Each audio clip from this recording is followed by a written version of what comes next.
Já pode? Ok. É como fazer filme, né? Ok. Olá, boa tarde.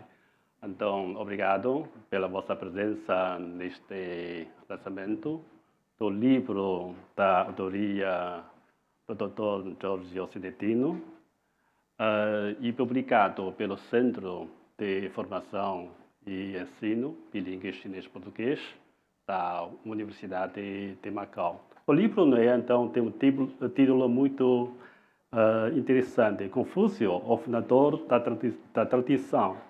15 palestras sobre Confúcio e os analetos. Mas, antes de mais, gostava de convidar o professor João Veloso a dizer algumas palavras. O professor João Veloso tem um nome chinês muito bonito. Wei Yuanhang, não é? Quer dizer, em português, em prol da navegação longínqua. Agora, já fez esta navegação e chegou a Macau para assumir o cargo do novo diretor do Departamento de Português da Universidade de Macau. Antes de vir cá, já foi diretor do Instituto Confúcio da Universidade do Porto. Por isso, é um leitor entusiástico do Confúcio e de Analetos. Ok, por favor.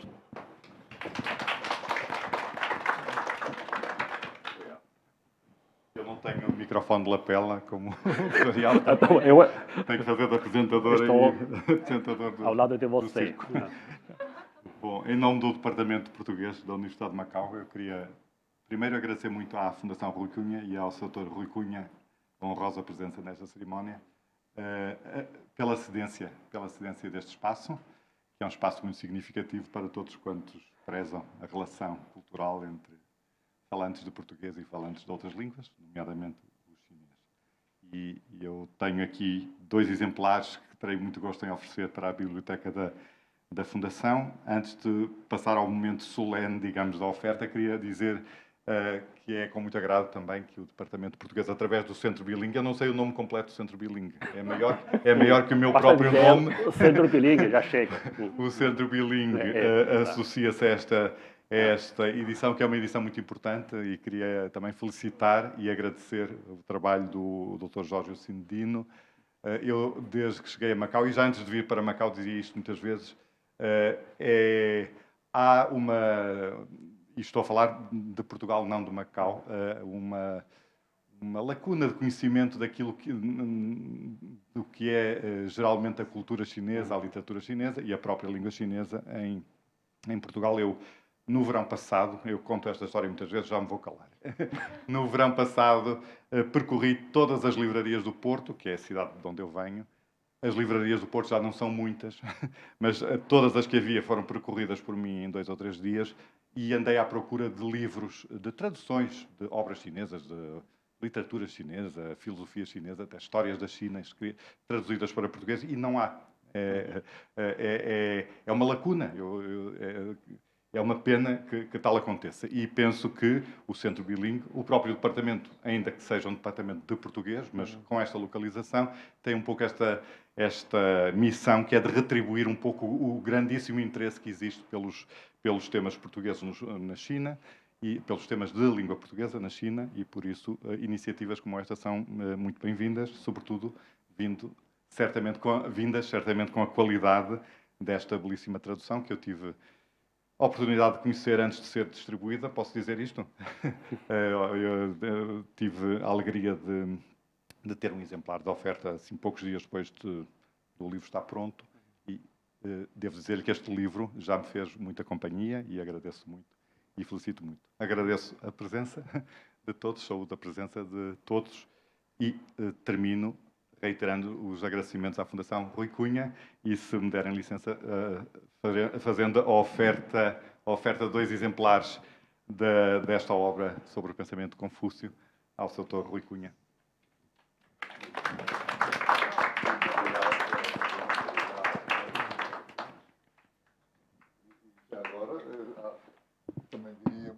palavras. Primeiro, de agradecimento. Vão ser mais livros que vão enriquecer a nossa biblioteca. E, por outro lado, reafirmar aqui o que eu tenho dito várias vezes ao longo dos 12 anos, 11 anos que já leva a Fundação. Esta sala está sempre aberta para todas as iniciativas que possam servir para difundir e para trazer mais cultura, mais ocasião para as pessoas poderem dedicar-se àquilo que não é palpável, mas que é importante para a nossa vida. Aqui é nosso amigo há muito tempo, já usou esta casa e sabe, e o Departamento Português pode contar com, sempre que há necessidade, pode contar connosco. Nós estamos aqui para servir Macau e para servir toda a gente que aqui vive. Muito obrigado. Obrigado. Obrigado. Também aproveito para dizer palavras de agradecimento ao Dr. Nuri Cunha, quem dirige esta fundação, que já se tornou o centro de cultura aqui em Macau. Também obrigado pela colaboração sempre conosco para realizar atividades. E agora passo palavras ao Dr. Giorgio Sinotino. Ele é brasileiro, não é? Aliás, né? Eu conheço Giorgio, acho que há 6 ou não, há mais. Há 7 anos, né? Ele chegou a Macau em 2009 anos. Quase 9 anos. E 5, né? 2013. Não, 2015, né? 13. 13. 13. O tempo voa. Ok, à altura conheci este talentoso jovem, agora continua jovem, não é? Não tanto. Então, de facto, eu sempre digo que não há sinologia no mundo lusófono, mas, felizmente, então, apareceu uma estrela. Então, pelo que eu saiba, não é? Então, ele é um grande conhecedor da língua e cultura chinesa e não só. É um excelente sinólogo, cujos estudos muito aprofundados. Se calhar, ele sabe muito mais do que eu sobre confucionismo e o taoísmo. É verdade, sim. Então, depois, vamos ver então, o PPT que ele fez. Do qual, não é? Muitas coisas também não sei. Eu não consigo fazer perguntas sobre o seu PPT. Portanto, então vamos ver. Agora, passo palavras então, para Giorgio para fazer uma apresentação sob o título 3 papéis de Confúcio na cultura chinesa. Tá bom? Ok.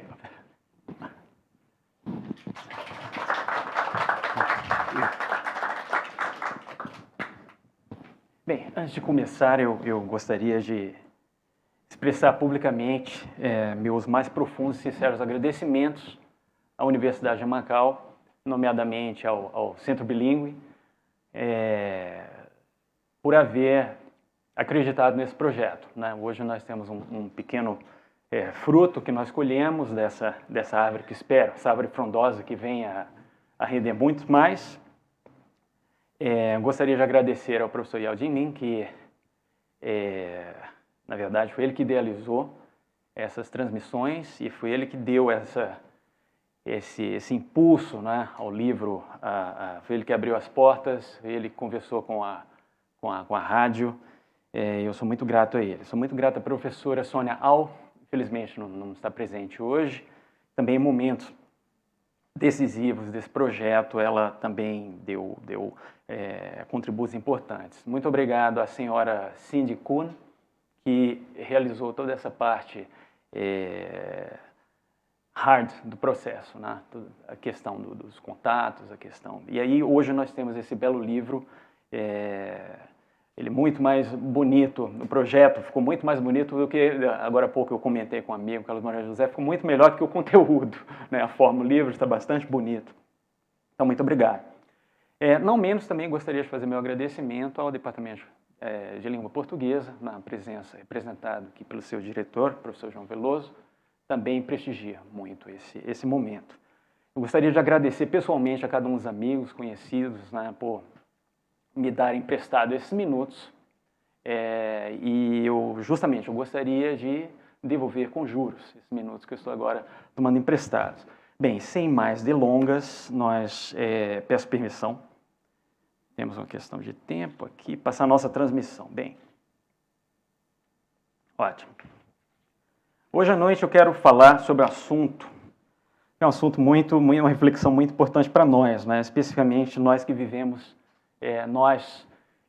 oriundos dos países lusófonos que vivemos na China, né?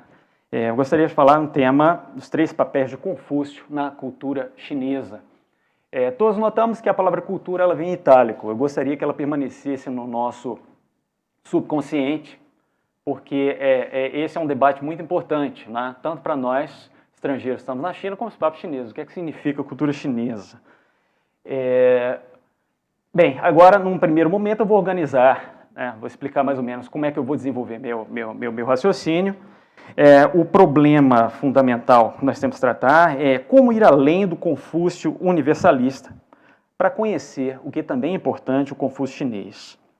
Todos nós, mais ou menos, quando eu falo nós, somos oriundos dos países lusófonos. Nós temos uma visão de Confúcio, visão de Confúcio como grande sábio, né? A visão de Confúcio como representante da tradição chinesa. Essa visão é uma visão universalista que está mediada, as pessoas não se dão conta, né, por um livrinho de Karl Jaspers chamado Die maßgebenden Menschen, um livro que ele escreveu no final da década de 50, e nesse livro, justamente, ele coloca lado a lado Platão, Sócrates, né, Buda, Jesus e Confúcio. Então essa é a visão que nós temos. Nós colocamos esses 4 mais ou menos pés de igualdade, nós imaginamos que eles têm funções similares em cada uma das suas culturas e eles representam uma mensagem universal, comum, né? Isso não é errado. Aliás, isso é muito positivo, isso enriquece a nossa cultura ocidental e isso diz respeito um pouco à nossa forma de ver o mundo, né, depois da Segunda Guerra Mundial, quando nós passamos para ter uma visão mais relativista, mais secularizada do pensamento, da cultura. Né? Mas hoje em dia mas nesse momento, né, eu quero me concentrar no Confúcio chinês. A ideia central que eu vou tentar desenvolver é de que Confúcio influencia a China há cerca de 2.500 anos, né? Todos nós sabemos isso, mas o problema é que o conceito de China ele é um conceito fluido, varia bastante. Como é que nós podemos falar hoje em dia da China de Xi Jinping e, ao mesmo tempo, falar da China da dinastia Tang, ou de uma dinastia ainda mais antiga, a dinastia Zhou? Né? Então nós precisamos de Confúcio para percebermos o que é que há qual é o leitmotiv da cultura chinesa. Nós vamos encontrar isso mais ou menos em Confúcio, né?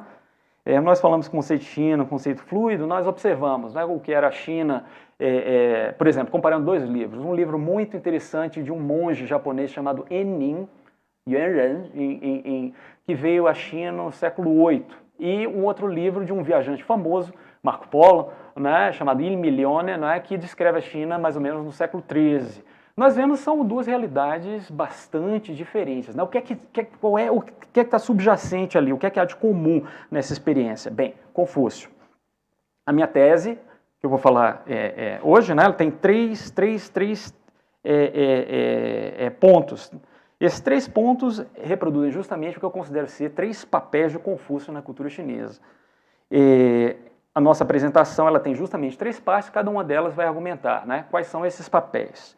Primeiro papel é que Confúcio ele é um modelo, né, para o que eu aqui chamo de letrados burocratas. Em chinês, shitafu, né, na segunda metade do Império Chinês, né, eles passaram a chamar de Shenshi. A cultura chinesa, essencialmente, ela é uma cultura criada por esses letrados, por essas pessoas. E Confúcio ele é o paradigma. Né? Confúcio, por meio Eu vou explicar daqui a pouco algumas razões para mostrar por que Confúcio ele dá forma a esse modelo do intelectual e do homem, o homo culturalis chinês, né? O segundo papel de Confúcio, ele serve de antonomásia das instituições sociais chinesas. Antonomásia é uma figura de linguagem, mas justamente quando nós falamos da sociedade chinesa como uma sociedade confuciana, né, está querendo dizer o seguinte: Confúcio ele representa as instituições que dão uma identidade, que dão uma natureza específica à China. Né? Terceiro papel de Confúcio, ele serve como fonte de autoridade ideológica. E nesse ponto, Confúcio ele é chamado fundador da tradição. Especificamente, né, devido ao trabalho que Confúcio realizou de compilação, organização e exegese de um conjunto de textos fundamentais, os textos sagrados dos chineses, né, os 5 clássicos. Bem, vamos agora falar sobre o primeiro papel de Confúcio. Confúcio serve como modelo do letrado burocrata. As 3 partes eu organizo da mesma forma. Eu lanço uma tese e depois eu dou 5 razões, né, para fundamentar essa tese. Vocês vão notar, né, cada uma dessas teses nós poderíamos organizar uma palestra específica, cada uma delas. Né? O meu objetivo não é, então, explicar exaustivamente o que cada um desses pontos, é simplesmente mostrar que eles fundamentam essa tese. Eu quero argumentar que Confúcio tem 3 papéis, né? E esses 5 pontos eles servem para comprovar a tese. Vamos à primeira delas. Confúcio serve de modelo para os letrados burocratas, classe que produziu a alta cultura chinesa. Vejamos coisa interessante. Confúcio viveu num momento muito peculiar da história chinesa, mas tudo que veio depois, os grandes poetas, os grandes pensadores, os grandes políticos, de uma forma ou de outra, eles se inspiraram no modelo de Confúcio e tentaram imitar de alguma forma. Né? Aqui eu vou dar 5 exemplos. O primeiro exemplo é a questão da visão da sociedade chinesa como uma sociedade hierárquica. Né? Na China, nós temos essa situação em que os letrados burocratas, eles... ao mesmo tempo em que eles defendiam a estabilidade social chinesa, em que eles defendiam a hierarquia, eles também argumentavam que os homens de talento, eles deveriam ter acesso à elite intelectual chinesa, independentemente do seu background social. Né? Então, essa ideia constante na cultura chinesa, né, 2.500 anos da história imperial, ela começa com Confúcio. Confúcio foi o primeiro a lançar as sementes desse pensamento, né, social. Qual é a chave para isso? A chave são as origens de onde Confúcio veio. Né? Confúcio ele era um membro da nobreza, mas ele vinha dos estratos mais baixos dela. Então, Confúcio ele tinha uma atitude muito ambígua com relação à hierarquia chinesa. Por um lado, ele era partícipe ele tinha a distinção, ele era o descendente da casa real anterior, né, a que tomou a casa de Zhou. Por outro lado, Confúcio, ele era na prática, ele era o que se chama de Yeren. Yeren significa o quê? Significa uma pessoa, justamente, que ela tem a estirpe, né? Confúcio sabia 500 anos antes qual eram os ancestrais dele, mas ele não tinha a substância econômica. Né? Substância econômica, no caso, ele não tinha a propriedade hereditária de terras. Então nós vemos aí mais ou menos como é que funciona essa ideologia de Confúcio. Ele era um homem que ele tinha um perfil nobre, mas ele era extremamente talentoso, né? Ele, ao mesmo tempo em que ele se sentia superior à massa da população, ele também sentia um pouco de ressentimento com relação à elite chinesa, que não tinha o mesmo padrão moral, que não tinha a mesma capacidade de gestão que ele. Então, isso é um ponto muito importante que vai marcar a história social chinesa, né, até o final. Em segundo ponto, Confúcio ele sempre quis realizar trabalho político, ele sempre quis ser um burocrata. Isso também é um ponto muito, muito importante quando nós olhamos, né, quais são os grandes poetas chineses, quais são os grandes filósofos chineses. Todos eles trabalhavam no governo, em certa altura de suas vidas. Nós temos exceções, mas essas exceções normalmente eles reagem ao fato de não terem podido trabalhar no governo. um aspecto interessante de Confúcio, que as pessoas normalmente não se dão conta, né? Confúcio viveu num momento em que a China ela não estava ainda unificada imperialmente, não existia uma burocracia centralizada. Então o que nós vemos de Confúcio é que ele tem uma primeira parte, uma carreira política de mais ou menos um pouco mais de uma década na terra natal dele, chamada de Lu, e depois ele sai num périplo pelos países, Zhou You Le Guo. Essa parte do périplo aos países nada mais é do que a busca de um acesso a uma carreira burocrática em outras cortes, né? Então essa é uma outra forma que a intelectualidade chinesa ela vem se modelar em Confúcio, né? É uma coisa um pouco impensável para nós que os poetas eles tenham essa visão da necessidade de fazer trabalho de governo, de buscar seu aperfeiçoamento moral por meio justamente do exercício de um cargo público, né?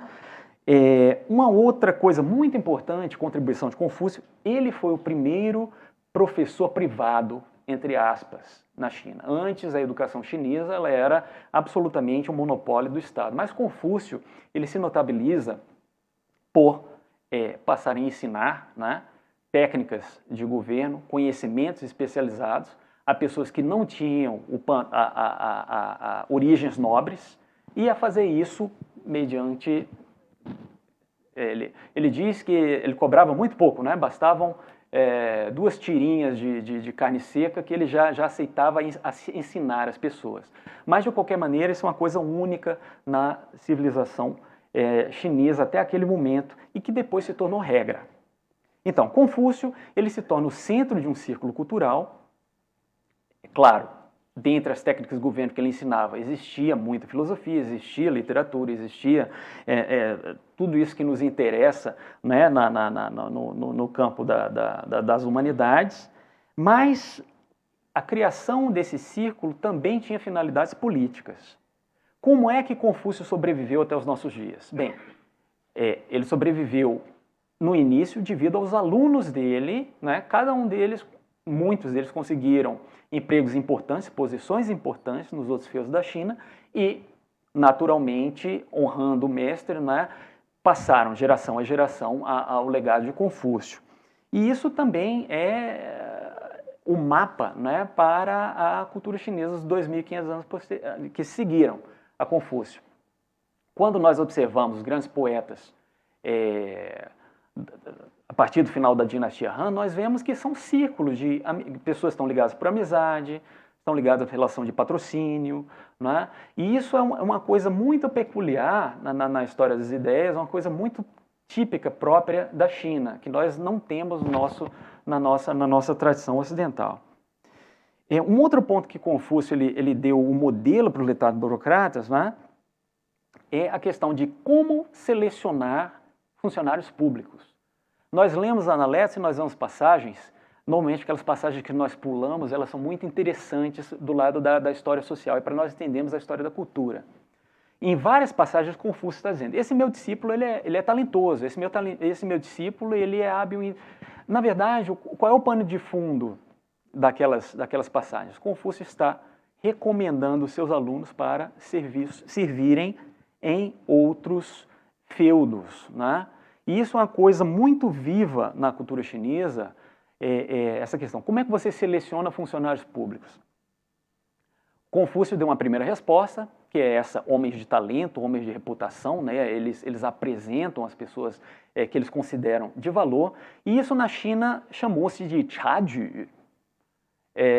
Normalmente você pergunta aos chineses, eles dizem, não, no passado chinês, os funcionários públicos eles eram selecionados mediante exame, keju. Mas não, na China, pelo menos até a dinastia Tang, a forma de chaju ela era mais importante do que os exames públicos. Os exames públicos eles passaram, isso aí tem a ver com a transição social na China, muito importante, né? Hoje não dá para falar em tantos detalhes assim, mas essa forma de recomendação, ela sempre foi bastante legítima na China, até mais do que a questão dos exames, né? Por quê? Porque se você tem uma carta de recomendação de um Confúcio, né? Então é mais ou menos esse o raciocínio que os chineses antigos eles tinham. E aí tem uma série de outras coisas, né? a questão, além do sistema de recomendação por mérito, né, por capacidades, por moralidade, você tem gêneros literários que não existem em outras culturas, como análise de caráter. Isso aí depois, no século V, surgiu um livro chamado Zhenwuzhi, que era um livro que hoje as pessoas dizem, isso daqui é técnicas de RH, né? Como é que você contrata uma pessoa. Então já tem esse livrinho no século V, Zhenwuzhi, que deita suas raízes em Confúcio. E um outro gênero literário chamado reconhecimento de habilidade, chamado de Zhiren. Esse Zhiren é um conceito, é uma instituição social extremamente importante na China antiga. E quando nós vamos ler, né, a China também tem biografias, grandes biografias. O que está por trás das biografias é essa técnica de reconhecimento de habilidades. Normalmente as biografias elas são utilizadas para identificar quais os grandes vultos, né, em determinadas áreas. Qual foi a pessoa mais moral, qual era a pessoa que mais conhecia os clássicos, qual era a pessoa que era mais fiel ao soberano, e assim vai. Isso é uma coisa bastante típica da cultura chinesa, nós não temos no Ocidente, nada parecido. Por último, né, Confúcio ele cria um modelo para os literatos burocratas de gerações e dinastias posteriores, pela importância que ele dá à reputação. Nós lemos Analécio, nós vemos Confúcio, ele está sempre preocupado em explicar eticamente, né, racionalmente, as suas decisões, as suas atitudes. E esse é um ponto bastante interessante na cultura chinesa, né? E você vê, quando nós chegamos já na dinastia Ming, existe um filósofo muito famoso, né, Wang Yanming. Wang Yanming, naquela época, os grandes intelectuais chineses eles tinham que se notabilizar Sanju, eles tinham que se notabilizar 3 pontos, né? Além dos méritos culturais, eles também tinham que ter uma boa reputação, eles também tinham que ter méritos políticos. Por quê? Em parte, para que a memória deles fosse transmitida à posteridade, né? Isso tem a ver um pouco com a religião tradicional chinesa, isso tem a ver com o sistema de sacrifícios oficiais, né, que os grandes homens eles recebiam. Eles tinham esse privilégio, eles tinham esse benefício de serem celebrados. Tem uma coisa similar na França, né? Tem o Panteão, onde lá vocês estão enterrados, né, os grandes vultos da cultura francesa. Na China, após a morte de Confúcio, né, foi realizada uma prece, uma eulogia chamada Lei, e essa lei, mais ou menos, já garantiu ali que Confúcio ele seria lembrado para sempre como um grande erudito. Tá? Esse seria um tema também que nós poderíamos falar bastante sobre ele, mas, bem, fica aí mais ou menos o ponto, as características do homem cultural chinês e como Confúcio ele antecipa, né, características importantes. Passemos agora ao segundo papel. Confúcio, ele define as instituições chinesas, ele empresta o próprio nome às instituições chinesas. Nós dizemos, a China é um país confuciano. O que isso quer dizer? Confúcio, né, transmitiu, mas não criou, Shu Er Pu Zuo, né, é a primeira passagem do capítulo 7 dos Analectos em que Confúcio ele dá mais ou menos qual é a minha posição na cultura chinesa, Shu Er Pu Zuo. Isso aí já diferencia o Confúcio, Platão já diferencia Confúcio de Buda, porque o Confúcio ele não está falando dessas coisas em nome próprio. Ele está dizendo, olha, eu sou um erudito, eu compilei esses materiais, eu garanto que eles são autênticos e eu explico para todos como é que esse sistema funciona, como é que ele deve ser interpretado. Esse é o papel de Confúcio na cultura chinesa. Por isso, Confúcio ele dá conteúdo às instituições, né? Quando eu comecei a estudar China, eu sempre me deparava com esse termo, ritos e música, né? Li Yue Zhitu. Nós achamos esquisito, né? Ritos e música, você imagina mise-en-scène, você imagina, né, performances musicais. Não nos enganemos sobre isso. Ritos e música são toda o underpinning, né? A infraestrutura legal e institucional da China está nos ritos e música. Quem tem interesse um pouco pela nossa tradição ocidental, nós todos conhecemos como funcionava mais ou menos Roma. Na Roma, as instituições elas se dividiam em três zonas, por assim dizer. O ius, o direito escrito, hoje em dia, para nós, é o mais importante. Nós tínhamos o fas, que é o direito divino, né? Mais ou menos estava associado à moralidade. E nós tínhamos o mos maiorum, que eram as tradições familiares, né? Os ritos e música, eles encompassam, eles abrangem o direito escrito, eles abrangem o direito divino e eles abrangem as éticas familiares. Porque na China, os ritos e música, eles amarram o governo da família ao governo da sociedade. Vou dar aqui um exemplo, né? Ritos e música, da importância e da vitalidade. Hoje em dia, eu imagino que muitos amigos aqui já tiveram a oportunidade de participar de um jantar mais ou menos formal com outros amigos chineses, e nós vemos sempre chega aquela parte do brinde, né? O brinde extremamente ritualizado. Existe um livro, um dos clássicos confucianos, chamado Yili, né? O registro das cerimônias e dos ritos, em que lá você tem a descrição de como funcionava na antiguidade cada uma dessas cerimônias. E lá tem uma das entradas, chama-se Xiangyan. Esse Xiang, bem, não importa. O que ele faz ali, ele descreve passo a passo como os brindes devem ser realizados nos banquetes, né? Aí você tem os diferentes banquetes familiares, entre amigos, etc. Bem, em resumo, né? Continua, preserva-se, persiste esse legado confuciano. Mas aí, de repente, vocês podem dizer, mas um brinde não é tão importante assim. Olha, os ritos do lado familiar, eles definem desde o nascimento, maioridade, casamento, a parte dos funerais, mais importante. Ou seja, os ritos eles definem como os chineses devem viver cada uma das etapas da vida. Quando nós falamos de governo, os ritos eles definem a questão, como eu disse há pouco, as cerimônias de brinde, que são extremamente importantes, os jogos, né, os convívio que deve na elite, a questão das embaixadas, como você deve organizar o ritual de corte.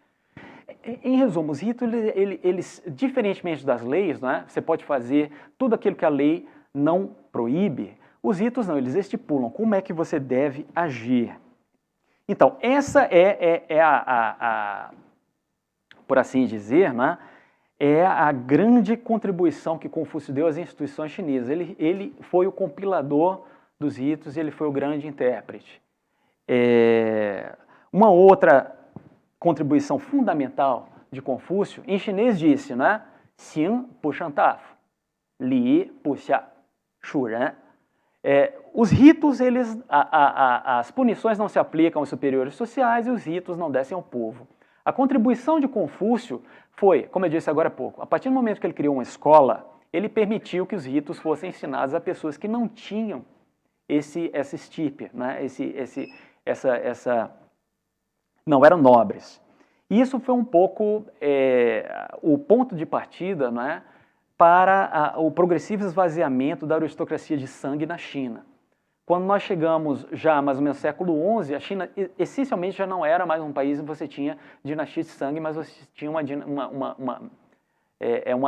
tinha uma aristocracia de sangue, mas você tinha uma aristocracia de cargos, né?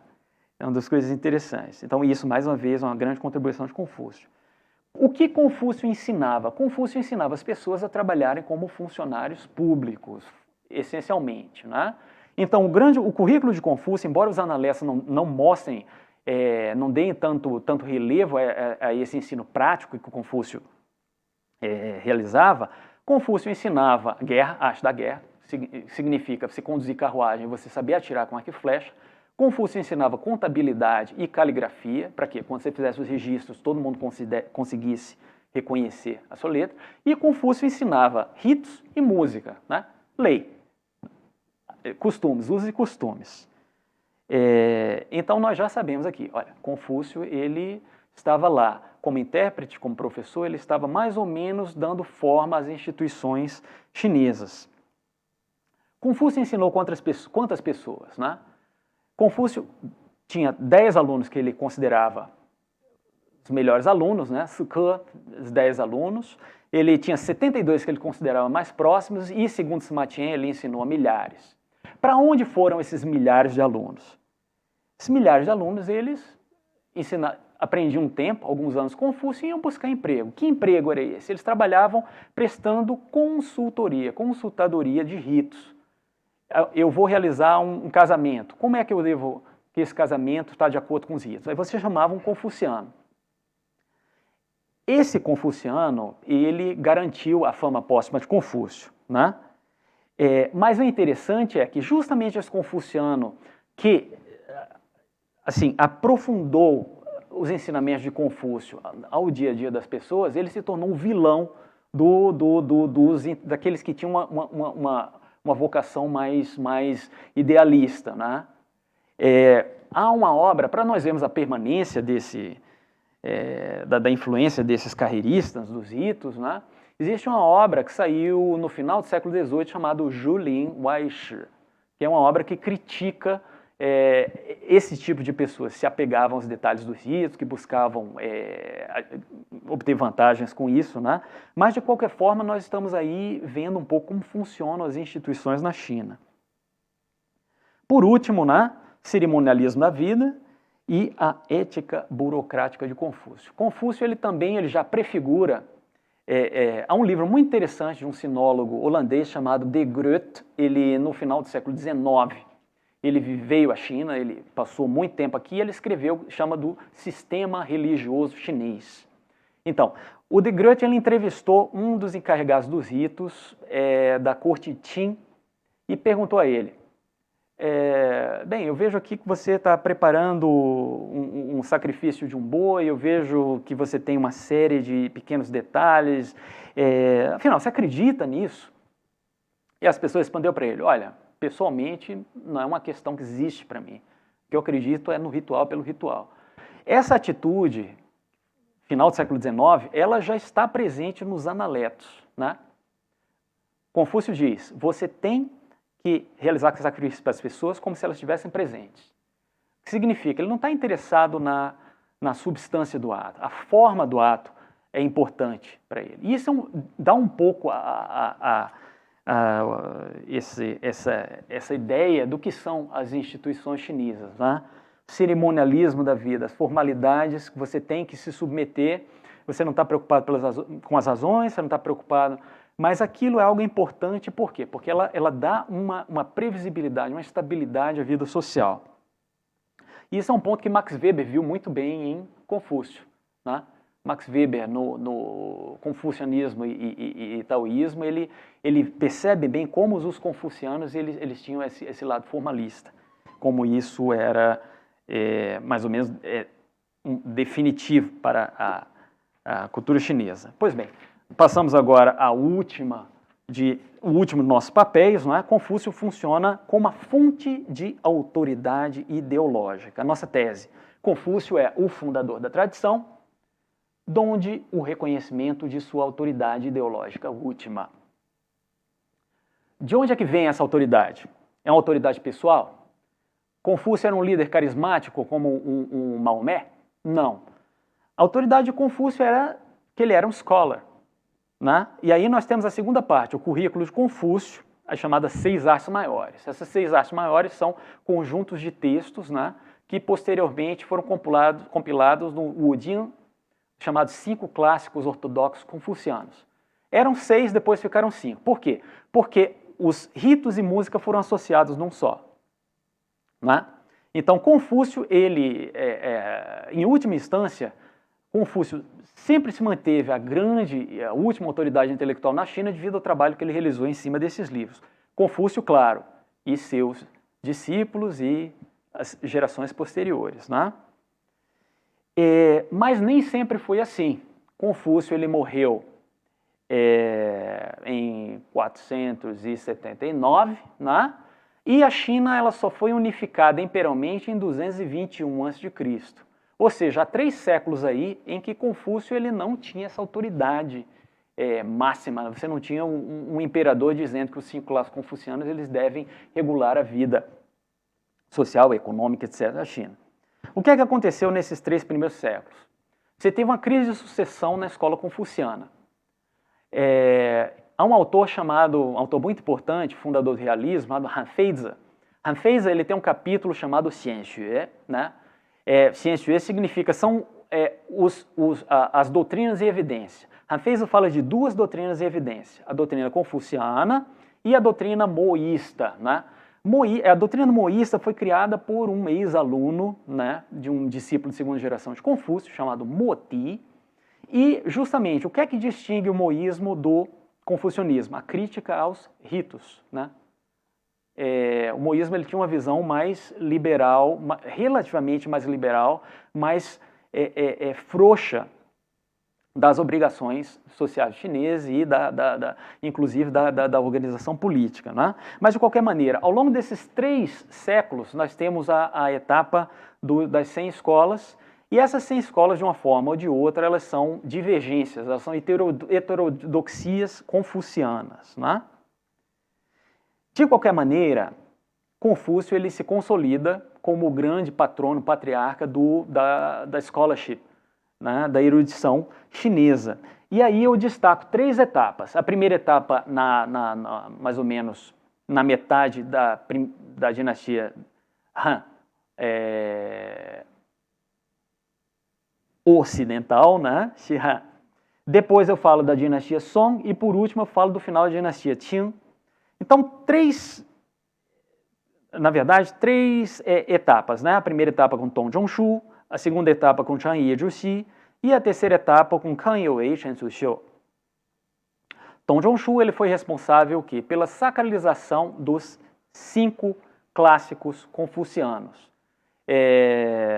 Essa é uma história bastante interessante, né? Infelizmente aqui nós não temos tempo para detalhar tanto assim, mas o Dong Zhongshu ele fez com que o imperador Wu da dinastia Han ele se tornasse o patrono de toda a scholarship na China. Então ele criou escolas ortodoxas, uma para cada os 5 clássicos, né? E essas interpretações elas se tornaram interpretações autênticas, e toda pessoa que tinha interesse em trabalhar na burocracia ela tinha que ter algum conhecimento dos 5 clássicos. Então, essa foi a primeira grande etapa em que Confúcio se tornou a autoridade máxima da scholarship chinesa. Mas nesse momento, Confúcio ele era reconhecido como compilador, como intérprete, como erudito, né? Chegando na dinastia Song, a realidade, 1000 anos depois, né, a realidade social havia mudado completamente. A China estava dividida no norte budista e seminômade, e um sul, né, chinês que exercia administração burocrática, né? Obviamente, norte e sul nessa competição, você tem uma competição política, uma competição por legitimidade. Essa competição, ela provocou uma mudança de natureza do confucionismo. Que mudança é essa? Confúcio ele deixou de ser um simples erudito para se tornar Zhishan, né? O sábio supremo. Não mais um intelectual, mas um homem perfeito. Nasceu sabendo, não erra. As partes mais dúbias dos analetos, elas passaram a ser interpretadas, não. Confúcio ele está simplesmente testando os alunos. E isso tudo parece muito com a figura do Buda nos clássicos, né? Buda justamente ele usa, se chama Fan Pian Fan Men, né? Upaya em sânscrito, que é justamente essa técnica de fingir que não sabe das coisas, fingir que está agindo de forma errada, para conduzir a iluminação. Então, chegando no neoconfucionismo, Confúcio ele se torna uma figura comparável ao Buda, ainda é homem, não é? Mas ele é superior ao budismo. Por quê? Bem, a questão dos 5 clássicos, né? São mais antigos do que os sutras budistas, são chineses, né? Falam sobre a forma chinesa de ser, o caminho dos Han. Passados mais 800 anos, nós chegamos ao final do período imperial, né? Mas Confúcio continua como uma personagem de proa. Kang Youwei, muito famoso, um intelectual muito famoso, né? Que tentou realizar a última reforma dentro da ordem da dinastia Qing, um movimento chamado Wuxu Pianfa, né? Do ano Wuxu, 1898. Kang Youwei, ele já estava atento à influência ocidental, ele quis criar uma igreja confuciana. E aí Confúcio ele seria modelado no Deus, Jeová, não é? Você teria mais ou menos na mesma época, você tem um intelectual, Chen Tuxiu, fundador do Partido Comunista, que escreveu um livrinho chamado O Papel de Confúcio na Cultura Chinesa. O Chen Tuxiu ele tinha uma atitude diametralmente oposta a Kanye West. Ele dizia que Confúcio representa tudo o que há de mais atrasado, de mais repressivo na cultura chinesa, nós temos que nos livrar dele. Ou seja, Confúcio chega, debate do século XX, ele ainda está presente, ele ainda está no centro dos debates. O que é que aconteceu a partir daí? Bem, nós não precisamos contar o que acontece no meio, né? Nós sabemos, Mao Zedong ele gostava dos legalistas. Naquela época você teve vários livros criticando Confúcio, os erros, encontraram os esqueletos no armário de Confúcio, né? Tem um debate. Porém, 1993, o que é que acontece? O Conselho de Estado da China autoriza a retoma dos sacrifícios oficiais para Confúcio. Ano passado, o presidente Xi Jinping visita a aldeia natal de Juxi e elogia Juxi. Bem, não precisa dizer nada sobre a influência de Confúcio ainda viva, não é? Chegando agora na nova era da China. Nós conseguimos perceber aí nesses exemplos, né? Desde 500 a.C., dinastia Han, dinastia Song, final da dinastia Qin, nova era da China, Confúcio lá como uma personagem de proa. Então são esses os três papéis. Quando eu comecei a falar, eu disse, olha, vamos prestar atenção a essa palavra cultura escrita em letras minúsculas. Eu não falei nada de literatura, de pintura, de música, expliquei apenas um pano de fundo social, as instituições, porque essa cultura com C minúsculo, ela determina a alta cultura com C maiúsculo. Todos nós que gostamos de Confúcio, gostamos de cultura chinesa, temos interesse, nós temos que estar atentos para esse pano de fundo social. Não é só ir estudar diretamente as obras, nós também temos que ter um pouco, né, entender como isso se desenvolveu. Tá?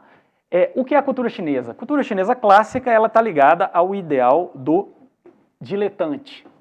Por que diletante? Quando nós falamos artista e artesão, na cultura ocidental, especialmente a partir do Renascimento, nós temos uma subida, né? Uma promoção dos artesãos a grandes artistas. Michelangelo, né, era um trabalhador considerado, com os valores da Roma Antiga, da Grécia, ele era um trabalhador braçal. Na China, não existe continuidade entre o artesão e o artista. Por quê? Porque o Shitafo, o intelectual confuciano, ele vai lá, né, Sutompo brinca com o pincel. Devido ao fato de que ele é um excelente poeta, claro, que ele tem conhecimento tão vasto da tradição chinesa, automaticamente ele vai ser reconhecido como um grande calígrafo, um grande pintor. Raramente na China você encontra um pintor que ele é analfabeto ou semi-analfabeto. Na verdade, a cultura chinesa, somente o Liu Zuhuinan, né, o sexto patriarca do budismo Chan, única grande personagem da cultura chinesa que era analfabeta, ou reputadamente analfabeta. Todos os outros, uma das coisas mais interessantes, né, quando nós olhamos esse período da entrada do budismo, em que o budismo era muito mais forte do que, aparentemente, o confucionismo, séculos III até o século VI, os budistas, os grandes mestres budistas, todos eles decoraram os analetos, todos eles receberam um pouco de treinamento para serem burocratas. Então, cultura chinesa, o que é? A cultura do diletante, é do burocrata que em seu tempo livre ele pinta, ele toca algum instrumento, né? É extremamente importante. O que é a literatura chinesa? Confúcio, nos analetos, ele classificava os 10 melhores alunos dele em 4 categorias. Cike. Uma dessas categorias era Wenxue. Wenxue é a palavra atual utilizada, né, para literatura. Mas o que era o Wenxue? O Wenxue é a erudição, é o conhecimento dos clássicos e, posteriormente, da própria tradição literária. Por isso que os escritores de literatura aqui na China, Wenxue Jia, né, não é um termo, não é Zhuojia, não é escritor na China e devido à China, Coreia, Japão, todos eles têm uma categoria intermediária entre o scholar e realmente o escritor propriamente dito. Porque eles têm que ter o conhecimento dessas tradições, né? Então, isso é um debate muito interessante. O que é poesia na China?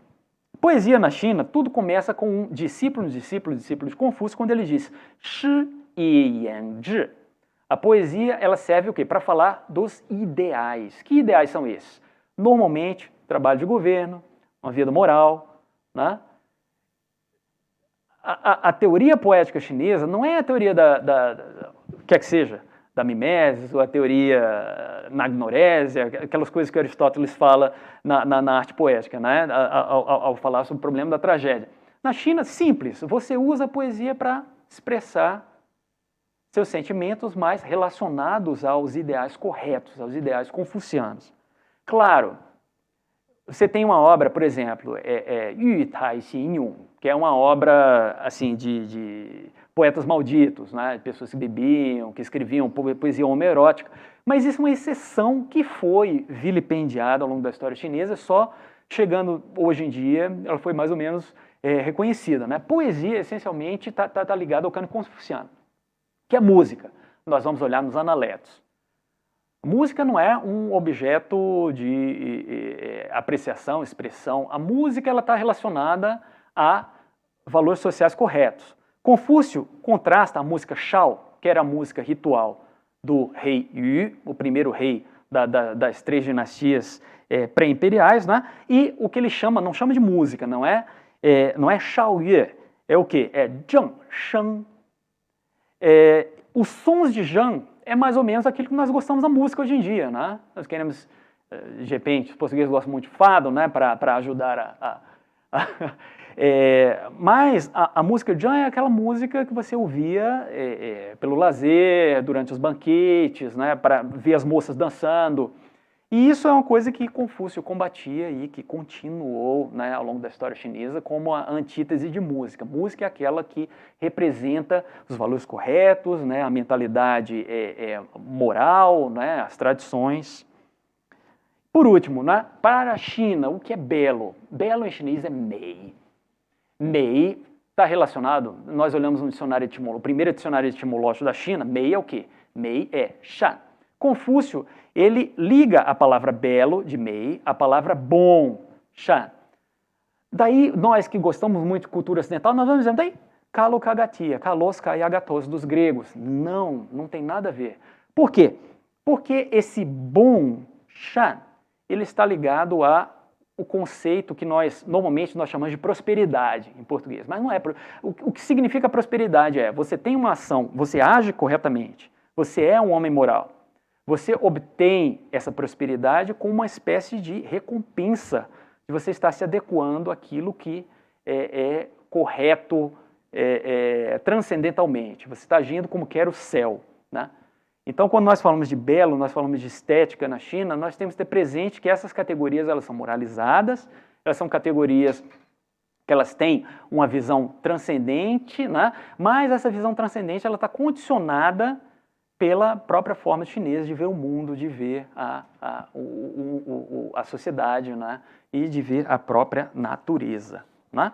Então, acho que estendi demais, desculpem ter abusado da paciência, falei um pouco rápido demais, né? Mas, bem, muito obrigado. Obrigado, Jorge. Foi uma lição muito útil, acho que para todos presentes, também para mim, porque no meu tempo de juventude, né, Confúcio foi afastado, foi criticado. Por isso, de facto, você sabe mais do que eu sobre Confúcio. Você disse que Confúcio sempre quis ser um funcionário público, não é? Claro, não é um funcionário qualquer, o técnico superior, mas agora a minha cabeça alimentou uma imaginação literária. Se Confúcio vivesse neste tempo, nosso tempo, ele iria tornar-se um funcionário, ou digamos, um letrado burocrata, conseguiria entrar no governo para discutir assuntos do Estado com outros políticos, tais como com Xi Jinping ou Li Keqiang, não sei. Isso, acho que... O que você acha? Eu acho que sim. Eu acho que sim. Será possível? Acho que sim. Possível não. Por que não é possível? Confúcio ele viveu num momento muito, muito particular da história chinesa, né? Nós sabemos, os homens eles não são maiores que a história, né? Os homens eles são um produto da história, eles têm a sua força, mas você tem aquilo que no renascentismo as pessoas gostavam muito de falar da fortuna, né?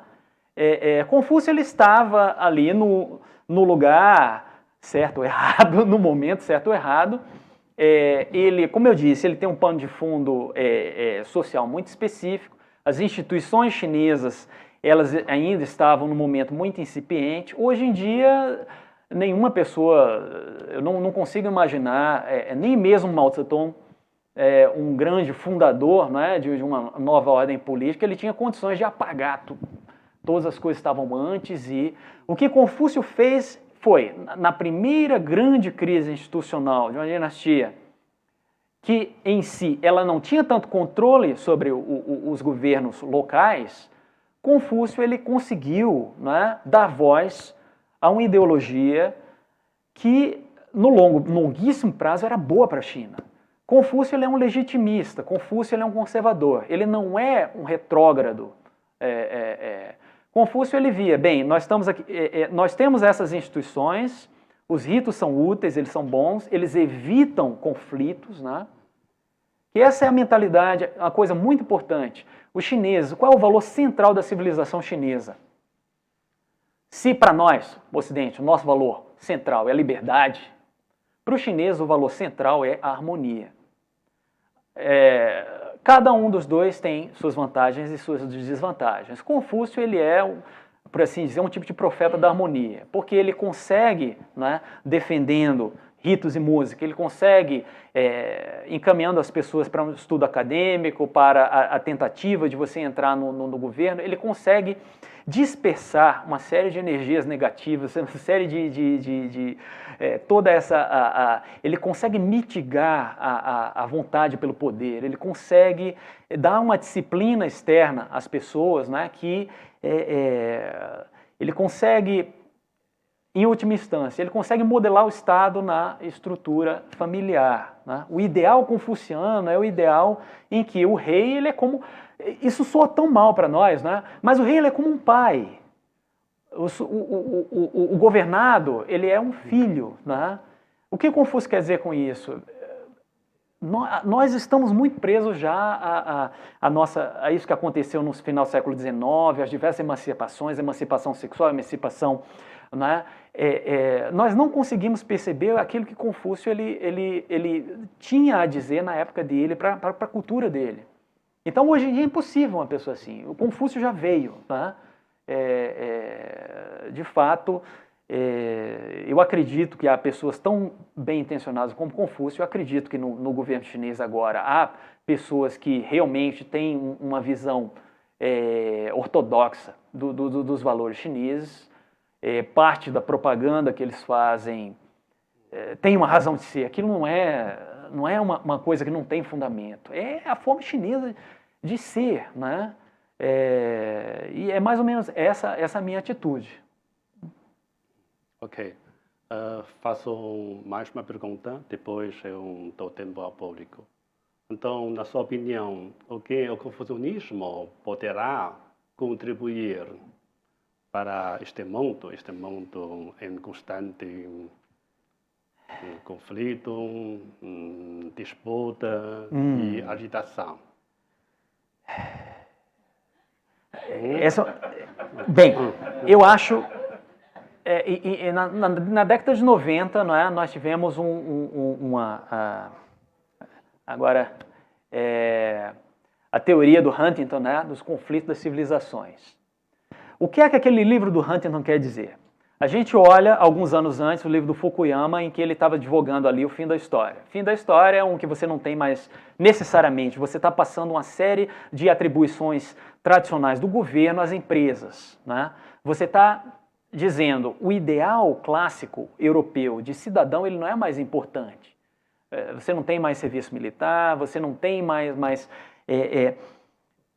Então, esse é mais ou menos o mundo que nós vivemos até recentemente, né? O mundo, em primeiro lugar, o mundo da globalização, em segundo lugar, é o medo de que a globalização ela seja desfeita por outras experiências culturais. A China, ela se beneficiou da globalização, mas ela nem de longe é um Estado liberal ou neoliberal, como nós encontramos na Europa, nos próprios Estados Unidos, né?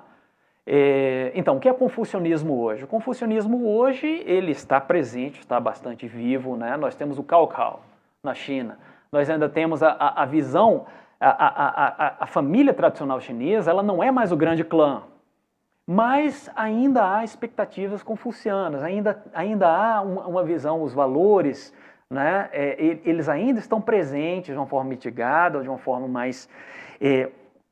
mas aí eu chego justamente ao ponto, como é que essa experiência chinesa, tão específica culturalmente e tão distinta, né, dessa visão de Fukuyama e tão alvo fácil da lição de Huntington, né? Como é que isso vai... Porque o mundo hoje em dia é um mundo globalizado, quer queiramos, quer não. Sou brasileiro, latino-americano, né? É um país, nós somos a periferia do mundo globalizado hoje.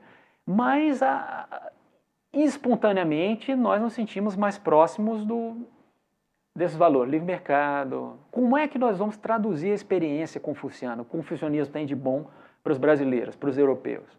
Como é que isso pode evitar conflitos, né? Nós, tão ansiosos das nossas liberdades, tão ansiosos da nossa democracia, que tem um fundamento filosófico oposto ao da tradição chinesa, que é uma tradição em que você não vê as coisas sendo feitas para evitar conflitos, né? Em que cada um ali tem a cadeira já marcadinha, onde é que você vai sentar. Isso não é... eu estou pensando alto para chegar justamente a essa conclusão. A minha conclusão é a de que o confucionismo, eu acho que é um primeiro passo, nós tentarmos explicar a experiência chinesa, dizer por que a experiência chinesa funcionou para a China, dizer por que a experiência chinesa, ao mesmo tempo, ela ficou restrita à China, né? Por que o Japão, por que a Coreia, por que o Vietnã, né? Por que todos esses outros países que tiveram um pouco exposição à vida dos valores chineses, por que a partir de determinado momento eles mudaram? Então esse é um projeto um pouco acadêmico, né? Nós tentamos explicar quais são os limites da experiência chinesa e quais são as virtudes da experiência chinesa. Eu não conseguiria imaginar no mundo de hoje, né, como é que nós conseguimos fundar uma nova ordem com base no confucionismo. Ok. Muito interessante. De fato, hoje em dia, né, então, há pessoas que defendem o confucionismo como um pensamento, ou princípio, normas de conduta universal, universalistas, né, tais como o professor Tu Weimian e outros acadêmicos, né? Mas pronto, também não sei. Como você disse, né, portanto, o confucionismo sempre ficou na China, né? Claro, chegou a influenciar, né, outros países vizinhos, né, mas depois esses países, né, então começaram a mudar também, né? Sim, como Coreia, Japão, Vietnã, etc. Pronto, então é uma coisa muito interessante. Ok, agora então o tempo ao público. Ok, diga lá. Então. Estava aqui dos meus parabéns ao Dr. Jorginho e ao meu querido amigo Yao, e quando estava a falar, portanto eu sei muito pouco, obviamente, de Confúcio, mas de certa forma identifico muitas vezes com a cultura chinesa, porque estou nesta terra, sei lá, quase 30 anos. E estava a pensar o valor de Confúcio para a nova ordem mundial. Portanto, isto vai, de certa forma, chocar um pouco o que eu vou dizer, mas terei de dizer o seguinte. Eu acho que essa harmonia que nós falamos na cultura chinesa está, de facto, assente na burocracia. A burocracia é harmonia. E quando é harmonia, o que é que acontece? A liberdade é o silêncio. E dentro destas ordens, portanto, que nós, de facto, estabelecemos, não tem nada a ver com os valores ocidentais, porque nós não fomos educados assim. Eu fui educada para lutar, para viver a liberdade. Mas há aqui um ponto que, de facto, às vezes me faz pensar, mas compreendi quando o Dr. Jorge Sinadine falou, que, obviamente, temos que ver sempre o contexto. Mas eu pergunto, Confúcio, de certa forma, é misógino. Isto é, e será que todos os chineses também são misóginos? Atualmente nós vamos fazer essa afirmação ou vamos voltar atrás e vamos, de facto, meter tudo outra vez dentro dessa caixa de harmonia em que a mulher tem os valores chineses que são também os valores orientais, praticamente todo o Oriente. Olha, essa é uma pergunta. Muito obrigado pela sua reflexão. Eu concordo, em geral, né? Enquanto brasileiro, enquanto ocidental, obviamente, não posso dizer que... Mas nós temos que ver o outro lado, tá? Essa é a sua opinião, a minha opinião. O que é que pensa um chinês? Para começar, misógino é um construto cultural nosso, né? Está muito relacionado... sobretudo após a emancipação na Europa, né? Começa na Alemanha, as mulheres vêm França, né? Essa questão até chega nos dias de hoje com esse debate sobre o aborto que ele representa todas as contradições da nossa civilização ocidental, né? Direito ao corpo, direito à escolha, mas ao mesmo tempo e o direito à vida e essas coisas. Isso é nosso. Eu acho que, de repente, tentar explicar isso para uma pessoa de uma cultura e valores diferentes, né? De repente, para um muçulmano, seria um absoluto... Qual é a visão que os chineses têm disso? Confúcio é misógino? De repente, aos nossos olhos, né? Século XXI, tivemos nossa experiência, nós podemos usar esse termo, mas eu não acho que é culturalmente justo. Por quê? Em primeiro lugar, eu falei há pouco dos ritos, não é? Então, vou usar um exemplo aqui que deixa claro, mais ou menos, qual é a visão tradicional que os chineses tinham do século masculino e do século feminino. Uma das cerimônia do nascimento, o que é que o chinês antigo ele fazia quando nascia um bebê? Primeiro, eles viam qual era o sexo.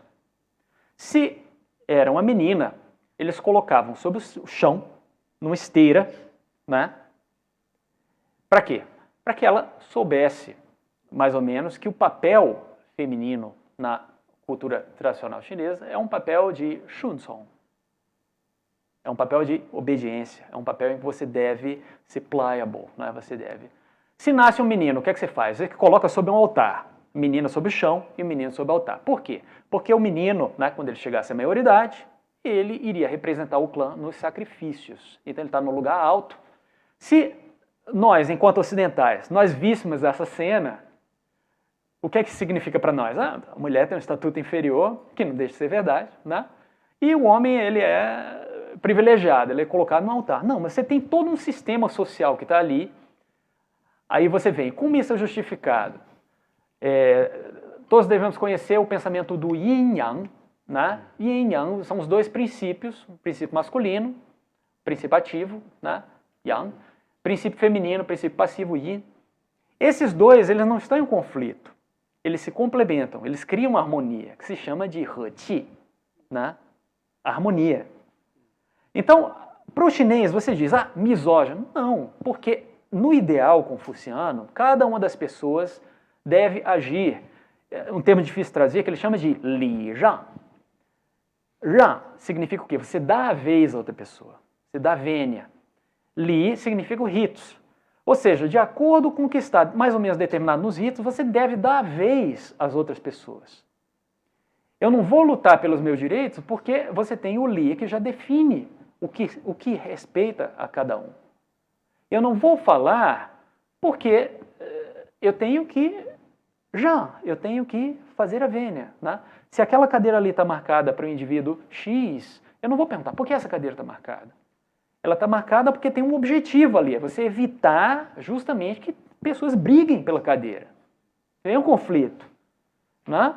Então essa é a forma chinesa de ver o mundo. Quando nós falamos, nós criticamos, nós vemos coisas que acontecem na política. Olha, 4.000 anos, né? Os clássicos confucianos, né? As partes mais antigas, 1.200 a.C. Você está aí com quase 4.000 anos. Conhecer e tentar... Como nós estamos na China, nós temos que participar dessa harmonia. Né? Esse é o grande dilema que nós temos que... Como eu comecei citando Karl Jaspers, né? Bem, já que você disse que o Confúcio ele está no mesmo patamar de Jesus Cristo, então, na verdade, né, como é que você vai colocar um segundo Concílio Vaticano? Quando você diz que o Confúcio ele também representa a verdade, né, ele também abre um caminho a Deus, entendeu mais ou menos a situação cultural do homem ocidental? Karl Jaspers, ele é um herdeiro de Hegel. Hegel, fundador do historicismo alemão, Hegel tem a história da filosofia mundial, ele dedica algumas páginas ao Confúcio. Bem, é o extremo oposto do que Karl Jaspers diz. Chineses não têm filosofia. Confúcio são apenas algumas máximas. Por quê? Ele não conhecia a parte dos comentários, os debates. Hegel está errado? Não. É o momento cultural que nós estamos vivendo. Hoje nós estamos num momento ainda mais grave que Karl Jaspers. Né? Karl Jaspers ele ainda colocou num plano de igualdade. Hoje nós vivemos na pós-modernidade, na secularização radical, em que Jesus nem mais entra na equação. Né? Nem Platão, porque é branco. Né? Então, pois é, são esses os nossos debates. Como é que nós vamos colocar isso na experiência cultural chinesa? Não é possível. O que nós podemos vamos entender o que os chineses, como eles agem, como eles pensam. Tá? Não sei se respondi.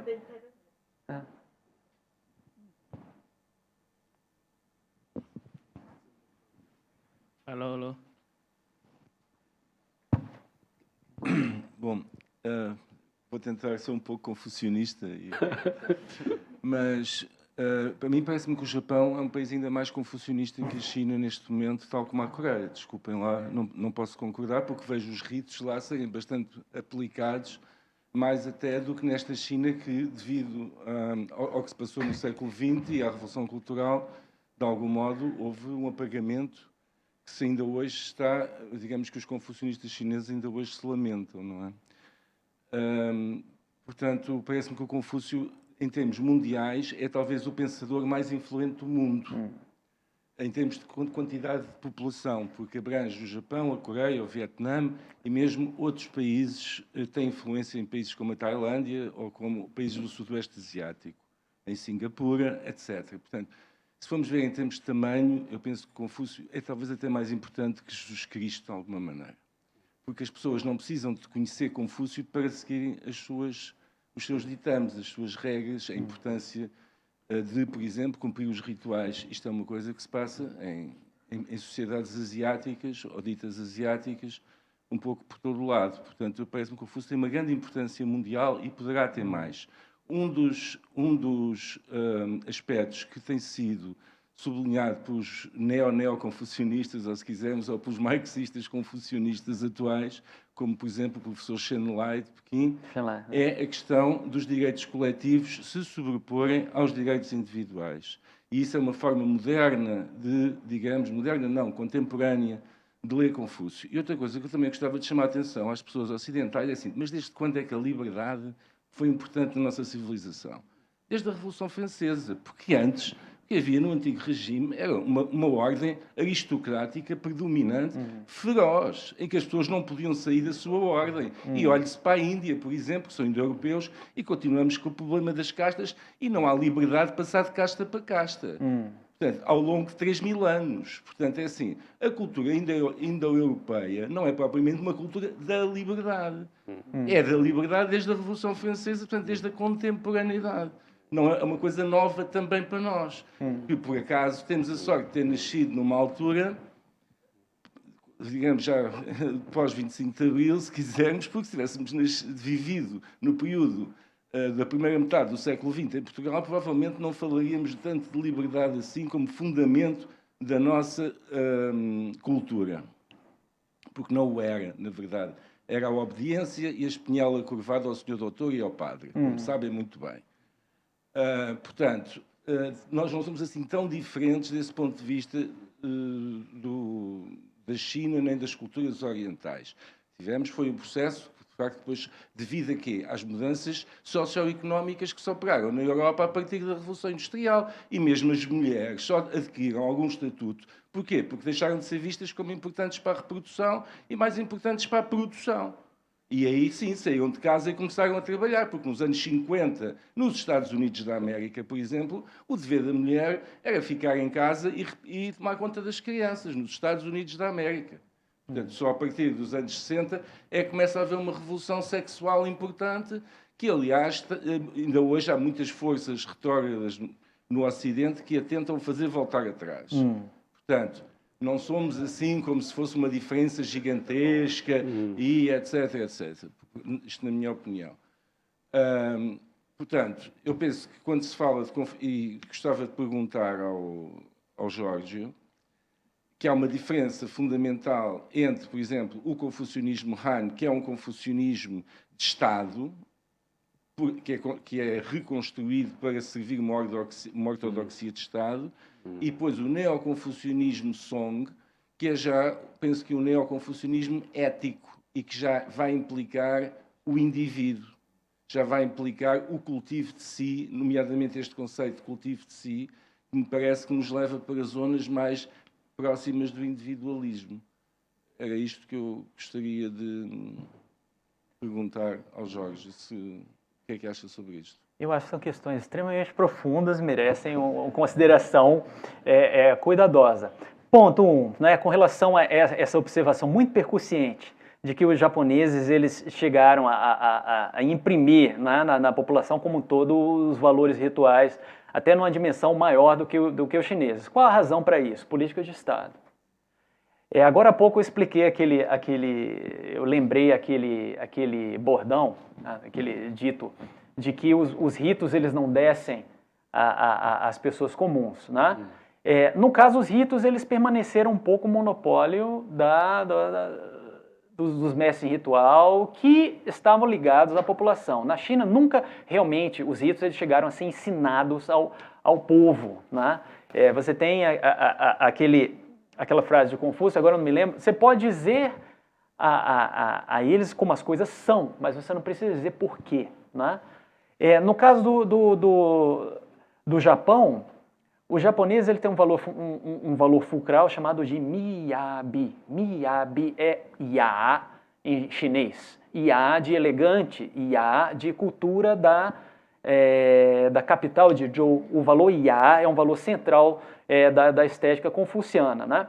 No Japão isso se transformou numa política de Estado. Você educa as pessoas. O próprio Confúcio, nos Analetos, né, ele encontra uns discípulos dele que estavam ensinando os camponeses a apreciar música ritual.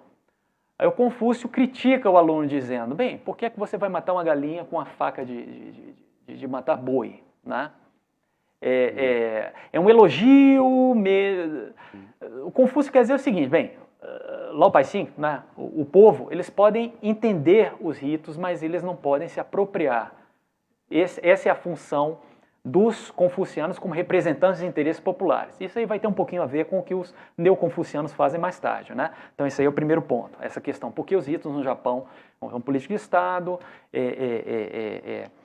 Segundo ponto, que eu acho muito interessante esse debate. Bem, nós, Ocidente, antes nós não tínhamos tanta liberdade assim, você tem a Revolução Francesa, o Ancien Regime, mesmo feudalismo, está tudo correto, é perfeito, mas o Ocidente, desde as suas raízes gregas, você tinha uma separação entre aqueles que são nascidos, são os livres, que têm direitos, e aqueles que não são livres, que não têm direitos, são escravos. Eu nunca disse em momento algum que a liberdade ela é democracia, ela esperou. O que eu quero dizer é que é uma experiência cultural peculiar, né? Esse é um valor central para nós. Ele, naturalmente, nem todos são livres, a maioria não, a maioria está a ferros, né? Como diria o Rousseau, essa nossa mitologia pós da Revolução Francesa, mas a ideia de liberdade ela permanece como fundação das diversas instituições ocidentais, né? Em primeiro lugar, eram poucos os livres, a maior parte eram os escravos. Depois disso, você tem, com o passar do tempo, né, quando você chega na Idade Média, você tem a questão das chamadas cidades livres, que elas tinham um estatuto diferenciado em relação... Isso é uma coisa que não existe na China, você não tinha independência administrativa nesse patamar. Nós falamos de estudos liberais no Ocidente, né, que são aquelas disciplinas que devem ser estudadas pelos homens que querem ser livres, que têm um estatuto social. Nós falamos de liberdade, aí você tem o grande movimento lá da liberalização da economia, dos mercados, que não existia antes, que é uma criação. Mas o que eu quero dizer é o seguinte, o princípio filosófico de que o homem verdadeiro ele deve ser livre, ele deve se individualizar, né? Isso é um pensamento, ele deve se individualizar diante da coletividade, né?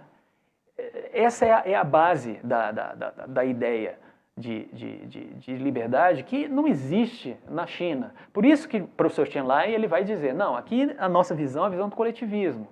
Nós não vamos partir dos interesses individuais para você construir mais ou menos o nosso pacto social. O pacto social ele é pré-estabelecido, vem de cima para baixo e está ali, repartido, cada um, né?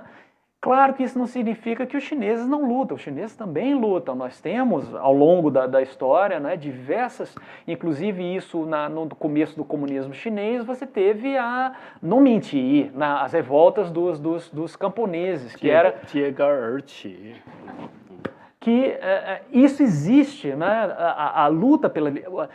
o que nós vimos como anseio de liberdade, o chinês, claro que ele tem, mas o que eu quero dizer é, civilizacionalmente, institucionalmente, o conceito de liberdade funciona, ele é uma base das nossas instituições, enquanto na China você não existe em chinês antigo uma palavra que diga nem direito nem dever, né? Você tem o li. Li significa o quê? Obrigações recíprocas. Você não existe essa noção. Quando você fala em liberdade, você tem que pensar na noção de direito. E na China nem existe a palavra em chinês antigo. As palavras modernas elas surgiram emprestadas do japonês e adaptadas um pouco. A palavra, por exemplo, a palavra Quanli, de direito, né? O segundo termo, li, é vantagem. E esse é um termo pejorativo para os confucianos. Você não deve agir com base no... Então, né? Então, agora a última questão, a questão do confucionismo Han e do confucionismo Song. A estrutura social chinesa mudou totalmente ali. Tem razão, mas ali você tem que ver o seguinte, a sociedade Han era uma sociedade ainda bastante aristocrática, né? Você tinha as grandes oligarquias locais. Eu falei no sistema de recomendação, né, Chaju, que eram essas famílias que faziam os intelectuais confucianos. Na dinastia Song, o que é que aconteceu? Você teve uma guerra que destruiu totalmente as velhas aristocracias da dinastia Tang, que essas velhas aristocracias elas eram mestiças, né?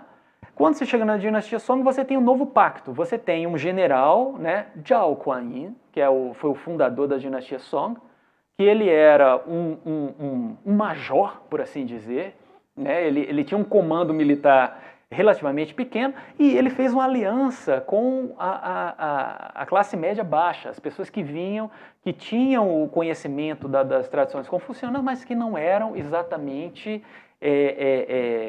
membros das velhas elites, né? E é por isso que quando a gente olha para o confucionismo Song, ele é um confucionismo do povo, né? Porque essas pessoas elas eram realmente do povo. Porém, quando nós olhamos para a vida de corte, você vê uma mudança qualitativa da atitude do imperador para com os funcionários públicos. Na dinastia Tang, eles eram mais ou menos partícipes vinham da elite. Eu li, não me lembro exatamente onde, quando você tinha a reunião do gabinete, né, do imperador e os seus ministros mais próximos, o imperador servia chá para esses ministros. Quando você chega na dinastia Ming, era comum até mesmo primeiros ministros apanharem com um bambu na frente do imperador, que é uma coisa impensável na fase mais aristocrática da história da China. Então tudo isso deve ser matizado, né? Nós elegemos, escolhemos nossos heróis, mas a humanidade é assim mesma, ela vai à frente aos trancos e barrancos, né? Onde é que está o ideal? Onde é que está o belo? Onde é que está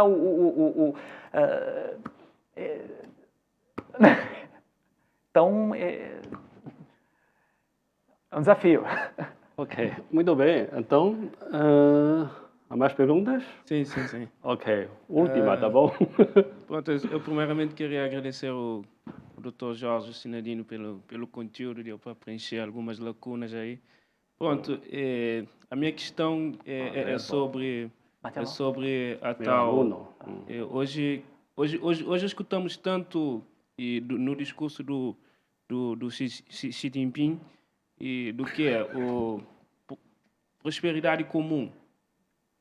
E, pronto, a prosperidade comum, sabemos que essa tal prosperidade ele não engloba o crescimento econômico, ele engloba outras coisas. Que, pronto, que quem já leu a última edição que foi publicada agora do livro do Xi Jinping, pode ver que engloba outras coisas. Agora a minha pergunta é como que o novo pensamento confuciano ele consegue ou influenciar ou ajudar a alcançar essa prosperidade comum que o Xi Jinping e a China tanto querem. Essa é uma pergunta interessantíssima, atual, de repente faz até mais sentido do que a minha apresentação agora há pouco, né? Porque ela tem uma importância imediata para todos. Primeiro, eu confesso, eu não li o discurso do presidente, eu conheço o slogan, eu não acompanho as questões, então não saberia dar uma resposta uma resposta direta. O que eu sei é que o Partido Comunista, não é, no período de abertura e reforma, teve um movimento progressivo de conciliação com certas ideias tradicionais do confucionismo, entre elas a ideia do Xiaokan Shehui. Né? Xiaokan Shehui como etapa intermediária, bem, traduzido como sociedade moderadamente próspera. A interpretação que era dada ao Xiaokan Shehui era o quê? De você permitir o desenvolvimento econômico, você garantir mais ou menos um certo poder de compra para todos os chineses, uma capacidade de gozar de uma vida material confortável. E isso já está no clássico do Li Di, né, o registro dos ritos. Ou seja, isso mostra um pouco que mesmo a China, hoje em dia, tendo um materialismo histórico dialético, né, ateu, como doutrina de Estado, eles ainda estão abertos a certas noções confucianas. O que é mais importante é que antes, o Xiaokan Shehui é como aquelas eras na literatura grega, nós falamos Hesíodo, que falava da era dourada, a era de prata, a era de bronze. Xiaokan Shehui é a era de prata. Né? Antes da era de prata, você tinha a era dourada do Datong. Datong também entrou nos documentos do Partido Comunista. E o Datong é o quê? Socialismo. Né? Então, de repente, pode chegar em algum momento em que essa explicação do Confucio, da prosperidade compartilhada, ela seja uma espécie de transição. Porque o presidente Xi Jinping ele disse, Fuping Changkong, né? Todo o nosso trabalho de diminuir a pobreza, ele já... Então, de repente, Fuping pode ser a mesma coisa que a sociedade moderadamente próspera. Então, de repente, o presidente Xi Jinping, em mente, ele acha que o Confucio é a mesma coisa que o Datong. Que essa prosperidade compartilhada é a mesma coisa que a grande igualdade dos primórdios da história chinesa. Não sei. Isso está no discurso do PCC, né?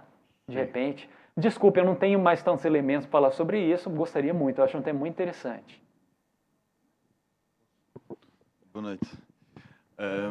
Eu antes de mais, devo dar-lhe os parabéns, porque o Jorge, mais que um estudioso, é um pensador, não é? Como está aqui a dizer, na minha opinião, estou espantado.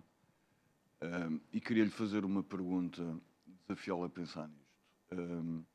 Nós, na história da filosofia ocidental, não é, tivemos um bloqueio com a física quântica, não é, com a ciência, quando nos diz que acontecem coisas que nós não sabemos explicar, não é? E, portanto, perdemos a noção da tese, antitese e síntese, porque como não provamos o pressuposto, percebemos que não há verdade, não é? E, portanto, demos o salto para a ética, que é aquela ideia de que o que interessa é como é que eu me dou com o outro. E quando abandonamos isso e somos messiânicos em relação a uma verdade qualquer, provocamos conflito. A pergunta que eu lhe faço é como a China tem, no fundo, sempre Confúcio no centro, não é? Não deu esses saltos todos. Na ética do pensamento chinês, como é que a gente resolve, ou como é que o chinês resolve dar-se bem com o outro independentemente do que ele é, não é? Porque, no fundo, acho que hoje o conflito é esse, porque o Ocidente e a China não vão ser iguais, não é? Como é que Confúcio pode contribuir para que o pensamento chinês se queira dar com o outro independentemente do que ele é, se é que isso é possível no pensamento chinês? Essa pergunta precisa realmente de um profeta, né? Assim, é uma questão dificílima. Além do Confúcio, né? Hoje nós falamos Confúcio, ainda além do Confúcio, há outras personalidades muito importantes que definem, assim, lá próximo da época do Confúcio, que define mais ou menos o que é a China, como a China ela se relaciona. Eu acho que nós poderíamos falar um pouquinho sobre o pensamento de Sun Tzu, né? Sun Tzu, pensamento de Lao Tzu, com relação ao pensamento da guerra, que esse é um tema que Confúcio foge como o diabo foge da cruz, né? O tema da guerra. Confúcio ele sempre evita tratar, embora Confúcio fosse... Há cenas nos Analectos em que eles estão ali, claramente, estão matando e morrendo, tá? Mas devido à harmonia não aparece. Eu acho o seguinte, nós temos que ver que a ideia de direito internacional, a ideia de comunidade internacional são produtos da nossa tradição ocidental. A China, ela não existe nada parecido. O que é o sistema internacional chinês? Aí nós vamos olhar no Liji, no registro dos ritos. Você tem um conceito chamado de Jiuzhou, né? Os 9 continentes, que a China ficava no meio e cercada por diversos tipos de povos bárbaros que não tinham acesso aos ritos, que eles eram extremamente sanguinários, que eles não...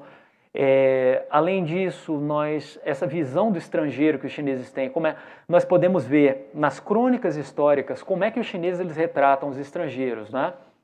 Normalmente, os chineses eles têm o que eles chamam de as 24 histórias, as 24 crônicas oficiais imperiais, né?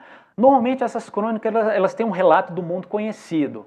Esse relato do mundo conhecido ele vem como um anexo à história da China.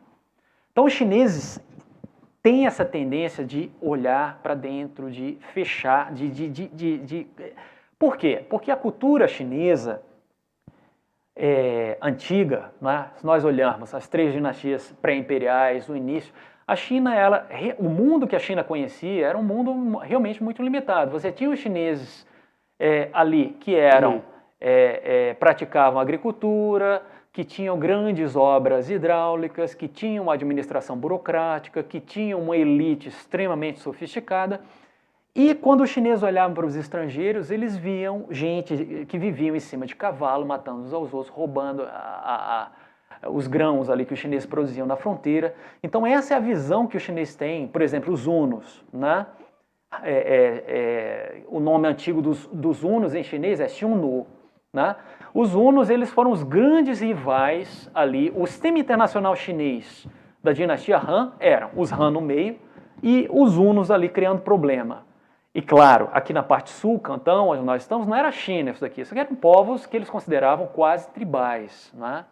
E aí você tem histórias super interessantes num livro como o Shanhai Jin, que você fala do folclore dessas regiões ainda virgens, né? Então, quando é que o chinês se dá conta da existência de um mundo em que você tem civilizações avançadas?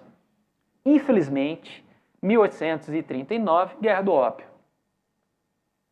Então, o primeiro contato que o chinês tem com o sistema internacional ocidental é justamente o grande trauma ali, né? E tudo isso que nós vemos hoje, o projeto de Estado dos chineses, de tecnologia, né? De as mulheres, né? Nós temos mulheres em posições importantes, isso foi um pouco resultado desse choque com o Ocidente, né? Uma moça nasce hoje, ela não é mais colocada no chão, né? A gente vê o esporte chinês. Bem, por que os chineses têm tantas medalhas? As moças, né? Sim. Então esse é um novo mundo para a China. Como é que a China ela vai... nós estamos querendo... Qual é a resposta que a China pode dar para o mundo ocidental? Poxa, a China está num processo ainda de transformação interna. A China ela ainda é um país tradicional. A China, há 20 anos atrás, era um país agrícola. Se nós pegarmos a população migrante no Minkong, né, e colocarmos no Minkong, lá no interior, a China, de repente, ainda é um país majoritariamente agrário. Né? Então, como é que a gente vai... o Ocidente, nós passamos por todas as transformações, o Carlos mencionou aqui. Bem, o Ocidente, veja só que coisas boas, né? Diminuiu as distâncias, né, das pessoas. Nós tínhamos antes, as pessoas nasciam no campo que tinham que se curvar mesmo. Né? As senhoras são mais bem educadas que os senhores. Né?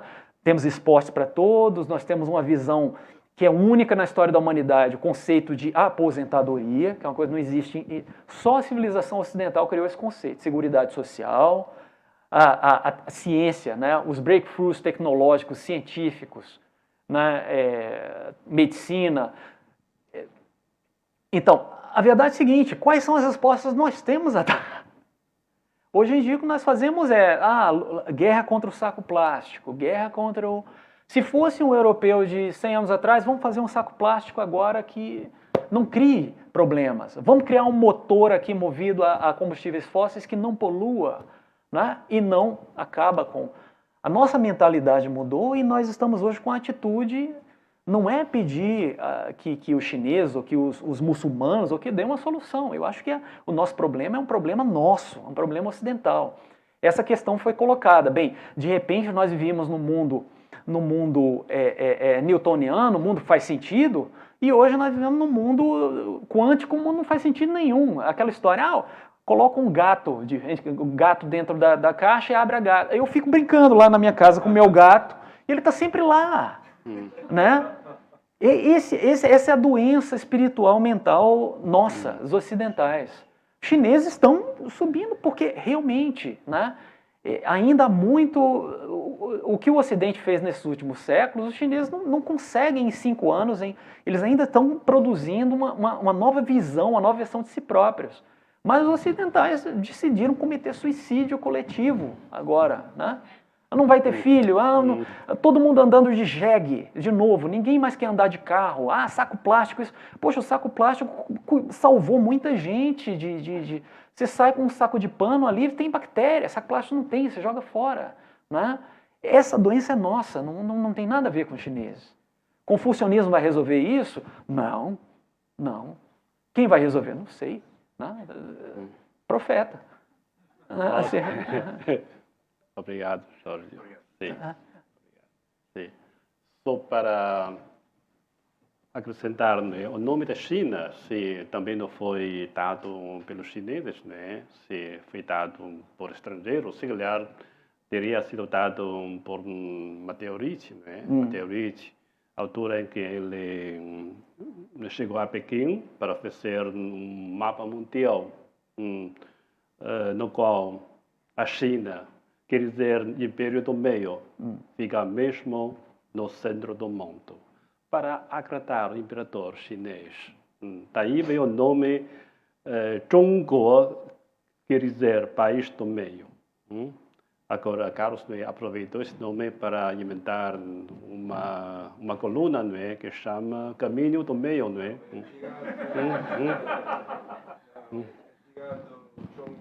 Zhongyong, ok. Zhongyong se calhar. 2000 anos. Ok. Tá. Quem inventou o nome da China foi os portugueses. Exato, tem a ver, sim. Aprenderam, sim.